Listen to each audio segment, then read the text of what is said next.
Yes, and just drop it. Oh.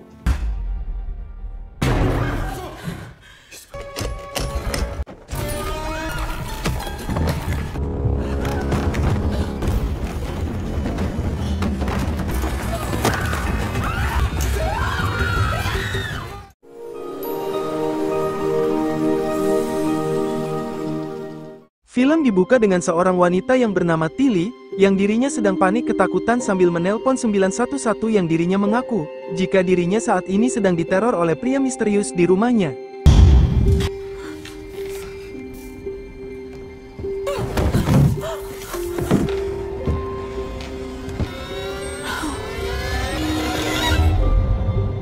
I said no. Di sini ia bersama ibunya akan menghadiri pemakaman kawannya yang bernama Allison, yang telah meninggoy akibat kecelakaan yang menimpa dirinya dengan kawan-kawan lainnya. Tetapi untungnya dirinya berhasil selamat bersama kedua kawannya, Peter dan Monica. Suasana rumah tersebut dipenuhi oleh banyak tamu yang juga turut hadir, dan kedua orang tua Allison pun benar-benar terpukul dengan apa yang telah menimpa pada putrinya.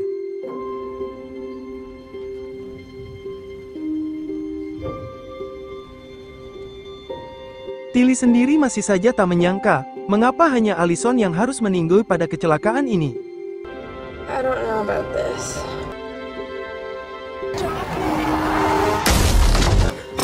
I am so sorry. It's okay.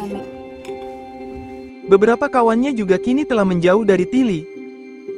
Salah satunya juga Bob paman Allison, yang menyalahkan Tilly atas semuanya yang terjadi, karena pada saat itu Tilly lah yang diduga telah membuat Allison kecelakaan, ketika dia sedang menyetir mobilnya. Sorry I didn't make you wear a seatbelt. I drove into the tree alley. Vehicle like a normal, responsible. Monica pun datang membela Tilly, meminta Bob untuk tak menyalahkan Tilly seorang saja, karena dirinya pada saat itu juga ada di sana. It should have been you. Go fuck yourself, Bob. Monica pun menghiburnya, bahwa semua yang terjadi ini memang sudah takdirnya, dan tentu mereka dari awal tak mengira jika hal itu akan terjadi. Untuk itu, agar Tilly bisa menenangkan pikirannya, Monica berencana mengajak healing bersama Peter di rumah peninggalan kakek neneknya, untuk berlibur di sana pada akhir pekan. Awalnya Tilly sedikit menolaknya, namun karena Monica memaksa, akhirnya Tilly pun menyetujuinya.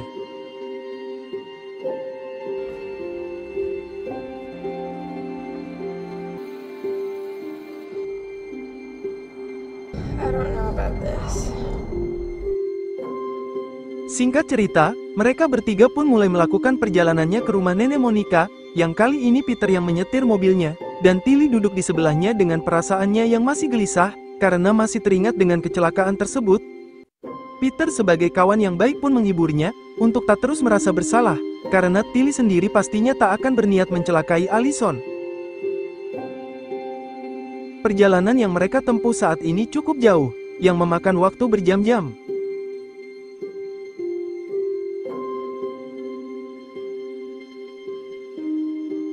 Setelah cukup lama perjalanan, akhirnya mereka pun telah tiba di rumah nenek Monica.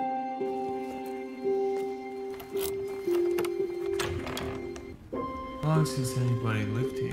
Monica pun mengenalkan mereka ke beberapa sisi rumahnya tersebut yang tampak sedikit berdebu, tetapi terkadang ayahnya berkunjung kemari untuk membersihkannya. Ready? Ready. Kebetulan di daerah sini tak memiliki sinyal telepon, namun dirinya telah memasang alat pemancar sinyal, agar mereka tetap bisa menggunakan ponselnya.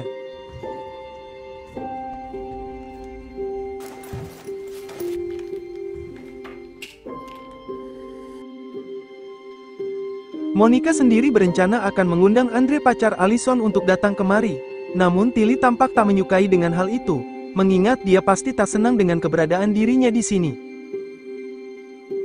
Tetapi Monica berusaha menenangkannya, bahwa semua akan berjalan baik-baik saja. Tetapi Tilly tetap tak menyukai dengan keputusannya tersebut, yang Monica benar-benar tak memahami perasaan dirinya saat ini. We forgot. That's tough. It was going so great already. I'm not trying to be an asshole, Peter pun datang menghiburnya, untuk tak lagi gelisah memikirkan kejadian tersebut. Lalu Peter pun pergi dengan mobilnya, untuk membeli bir untuk mereka nanti. Tilly pun kembali masuk ke dalam rumahnya. Lalu sejenak ia melihat Monica yang sedang asyik bermain ponselnya di kamarnya, namun ia tak mempedulikannya, dan bersiap-siap untuk tidur di kamarnya.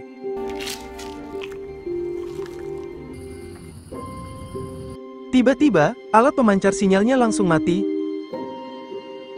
dan Monica pun menghampiri Tilly, untuk meminjam sebentar ponselnya untuk mengirim pesan pada Andre. Namun Tilly justru langsung emosi dengan Monica yang masih saja menghubungi Andre, yang sungguh membuatnya tak nyaman, dan memohon Monica untuk mengerti perasaannya saat ini. Tanpa merasa bersalah, Monica pun langsung pergi meninggalkannya begitu saja. Namun responnya itu justru membuat Tilly semakin emosi padanya, yang sama sekali tak menunjukkan rasa duka pada Allison yang telah tiada. Monica pun mengatakan, jika dirinya juga berduka, tetapi tak seperti Tilly yang berlarut-larut, karena kesedihannya itu justru tak akan membuat Allison kembali hidup.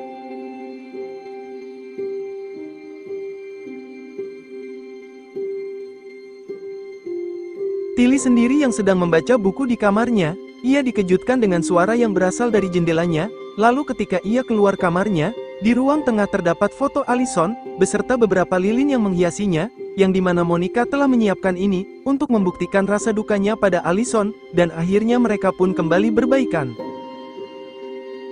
Namun tanpa mereka sadari, muncul sesosok misterius yang ada di belakang mereka. Tak lama, Peter pun telah tiba di rumahnya, dengan perasaan yang benar-benar gelisah. Dan bersamaan dengan itu, sesosok misterius itu kini sedang mengawasinya, lalu mulai mendekati Peter. Sementara itu, Tilly dan Monica kini sedang asyik memasak bersama dengan penuh keceriaan. Kemudian Peter pun masuk ke dalam rumahnya, sambil membawa sekardus bir untuk mereka.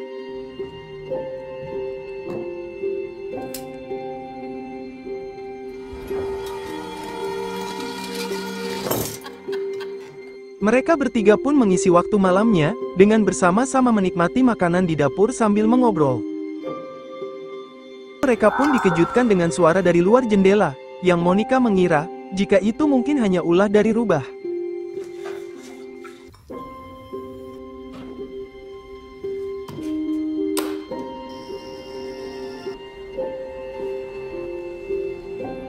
Di dalam tidurnya, ia pun masih terbayang-bayang dengan dirinya bersama Allison dan lainnya, sebelum kecelakaan itu terjadi.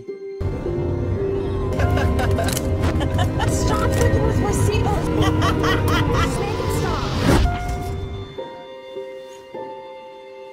Tilly yang tak sengaja terbangun, melihat lilin di foto Allison tiba-tiba kembali hidup, dan Tilly pun kembali mematikannya, menyisakan satu lilin saja.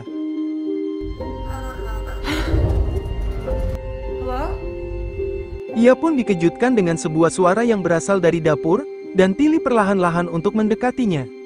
Di sana terdapat Peter yang tampak sedang teler, akibat kebanyakan bir, lalu Tilly pun mencoba membantunya untuk dibawa ke kamarnya.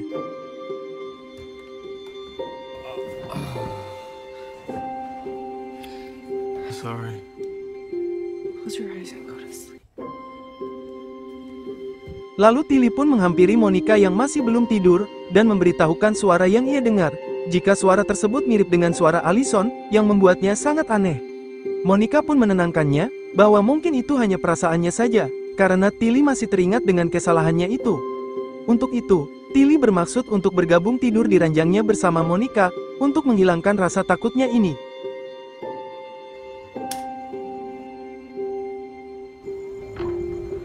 Sementara itu, lilin foto Allison kembali hidup, yang tak lain, sesosok misterius itu yang ternyata menghidupkannya. Pagi pun tiba, Tilly lebih dulu bangun, dan mencoba mematikan lilin dan jendela yang telah terbuka, namun dirinya sama sekali tak merasa kecurigaan dengan hal itu. Ia pun menikmati waktunya bersantai di pinggir danau, lalu datanglah Peter duduk di sampingnya, dan ia pun berterima kasih karena telah menuntunnya tidur di kamarnya, sekaligus meminta maaf atas sosorannya semalam. Tilly tak mempermasalahkannya, karena mungkin Peter semalam tak sadar karena telernya itu. Tilly pun mencoba bertanya, mengapa Peter semalam benar-benar teler berat, seolah-olah dirinya sedang depresi memikirkan sesuatu. Namun Peter justru memintanya untuk tak bertanya apa alasannya, yang membuatnya tak senang, lalu ia pun langsung pergi meninggalkannya. Peter! Mereka bertiga kini sedang berjemur bersama, sembari sedikit bercerita. Tetapi karena Monica merasa kulitnya telah matang, ia pun berencana mengajak Tilly dan Peter jalan-jalan bersama di sekitar rumahnya. Namun karena Tilly merasa kulitnya masih mentah, ia pun memilih untuk menikmati waktunya bersama matahari sampai gosong. Lalu Monica dan Peter pun pergi meninggalkannya. Monica dan Peter pun kini sedang asyik berkelana bersama di sekitar hutan, yang dimana Monica mencoba bertanya keadaan dari orang tua Peter, yang dikabarkan ayahnya telah tiada, dan kini ibunya sedang berpacaran dengan pria yang baru. Selang beberapa menit berjalan, mereka berdua pun akhirnya mendapatkan sinyal di ponselnya, dan Monica kini bisa membalas chat dari Andre, yang katanya akan segera kemari. Di malam harinya, Tilly sedang sibuk memasak di dapurnya, namun ia kembali dikejutkan dengan kemunculan suara seseorang seperti sebelumnya. Allie, are you here?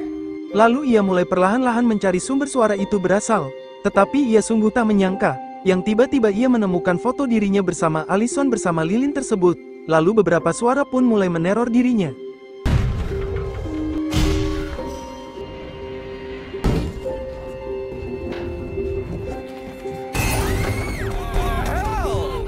Peter dan Monica yang baru selesai jalan-jalannya, melihat Tilly sedang panik ketakutan, dan mengaku jika di rumahnya terdapat seseorang yang sedang meneror dirinya. Tetapi mereka tak percaya begitu saja, dan mereka pun mencoba untuk memeriksanya ke dalam. Tak hanya itu saja, Tilly menunjukkan foto dirinya bersama Allison di sana, yang menurutnya, di rumah ini terdapat seseorang yang mengintainya. Maka dari itu, mereka pun sepakat untuk pergi dari rumah ini secepatnya.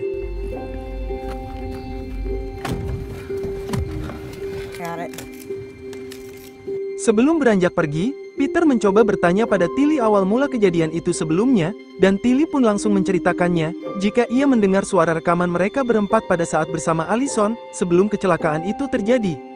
Mereka pun saling berpikir, siapa pelaku yang merekam percakapan mereka sebenarnya.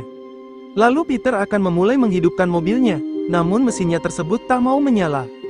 Tak ada pilihan lain lagi, Tilly pun mengajak mereka berdua untuk kembali ke dalam rumahnya, dan menutup semua pintu dan jendela rapat-rapat, hingga esok hari. Baru saja mereka masuk ke dalam, mereka pun dikejutkan dengan aki mobil mereka yang berada di meja dapur.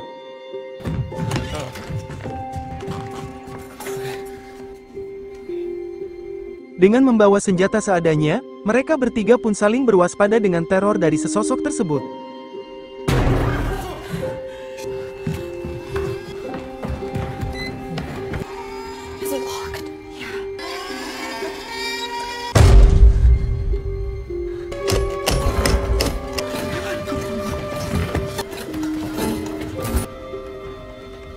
Sesosok itu pun langsung memutarkan kembali rekaman mereka dari awal hingga kecelakaan itu pun terjadi, yang makin lama, membuat mereka pun sontak merasa gelisah, atas kesalahan mereka terhadap kematian Allison.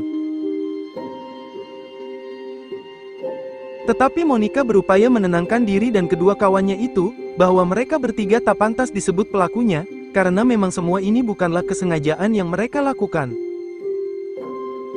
Lalu Monica mengajak mereka untuk segera kabur dari rumah ini, secara perlahan-lahan. What is it?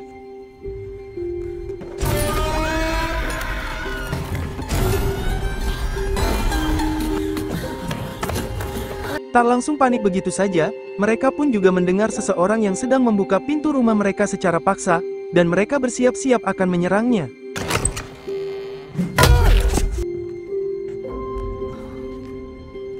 Orang yang Monica tumbangkan ternyata itu Andre, yang membuat Monica pun benar-benar menyesal dengan apa yang telah ia perbuat padanya. Namun ternyata, Andre bukanlah sesosok yang meneror mereka.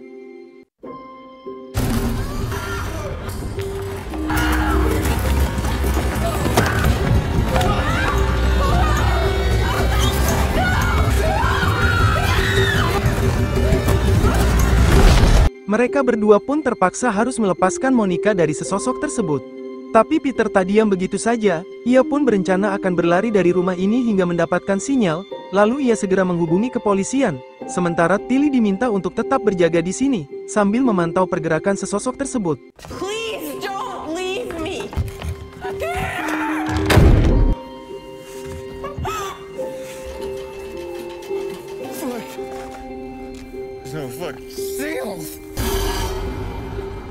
Tilly sendiri tampak cukup cemas dengan kondisinya saat ini tanpa bersama dengan kedua kawannya, dan dirinya kini benar-benar tak memiliki kekuatan untuk bangkit melawan rasa takutnya itu. Lalu suara gaduh itu kembali meneror Tilly.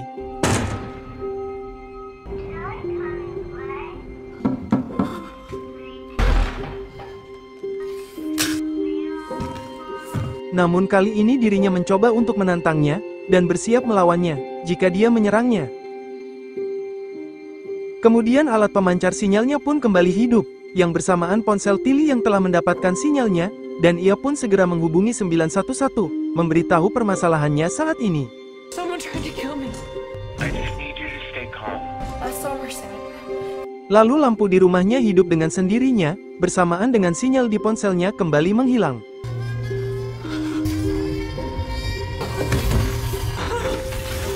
Kemudian sesosok itu pun akhirnya menampakkan dirinya, yang merupakan seorang pria yang memakai topeng, dan perlahan-lahan mulai mendekatinya.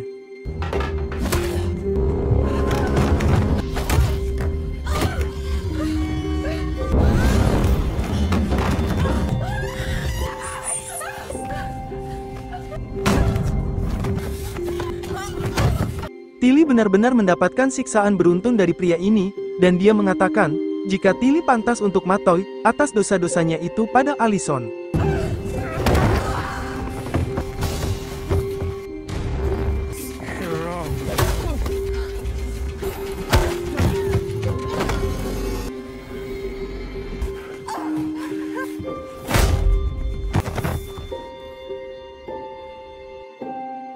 Mereka bertiga pun saat ini tengah sedang terikat di satu tempat yang sama. Lalu pria bertopeng itu kembali muncul di hadapannya, dan mulai menunjukkan identitas dirinya sebenarnya, yang tak lain dia adalah Scott, ayah dari Allison itu sendiri, yang motifnya tentu untuk membalas perbuatan mereka bertiga, atas kematian putrinya. Scott kembali membahas kematian putrinya itu pada mereka, yang seharusnya mereka melarang Allison yang sedang teler, untuk tak menyetir mobilnya. Namun Tilly sendiri justru iseng melepaskan sabuk pengamannya, yang akhirnya Allison harus celaka karena ulahnya itu. Scott juga mengungkapkan fakta sebenarnya, jika pada saat itu Allison sempat menelpon dirinya, bahkan saat mereka mengalami kecelakaan, ponsel Allison masih tersambung dengannya, sehingga dirinya juga telah mendengar semua percakapan mereka, sekaligus telah merekam percakapannya itu. Mereka bertiga yang mendengarnya pun tentu sangat shock, dan meminta maaf pada Scott. Permintaan maafnya pun tentu ditolak mentah-mentah Scott, dan kini mereka harus merasakan akibatnya.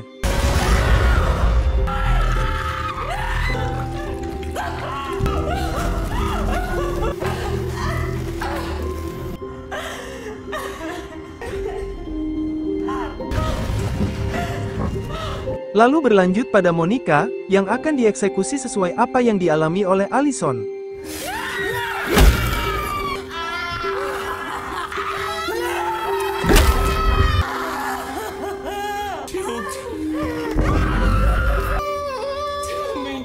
Meskipun Tilly berusaha untuk melindunginya, Scott tetap mengeksekusinya hingga matoy.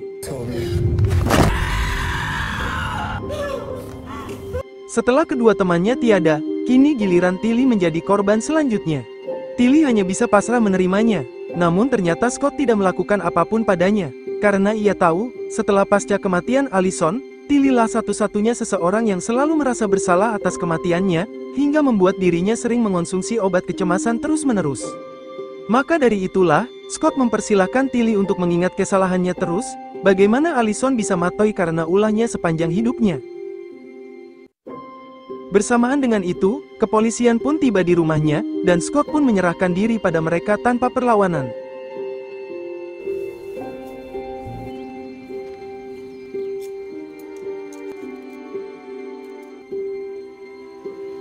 Dengan inilah, Tilly akan dipaksa terus mengingat tentang kematian Allison, dan menjadi satu-satunya seseorang yang selamat di antara mereka berempat, yang mungkin makin lama akan membuatnya semakin depresi, hingga mengalami kegilaan.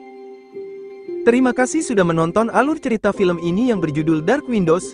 Tulis komentarmu tentang video ini. Jika suka dengan video ini, klik like, share, dan subscribe untuk mendapatkan notifikasi video terbaru selanjutnya, dan semoga kalian semua diberi kesehatan dan dilancarkan rezekinya selalu.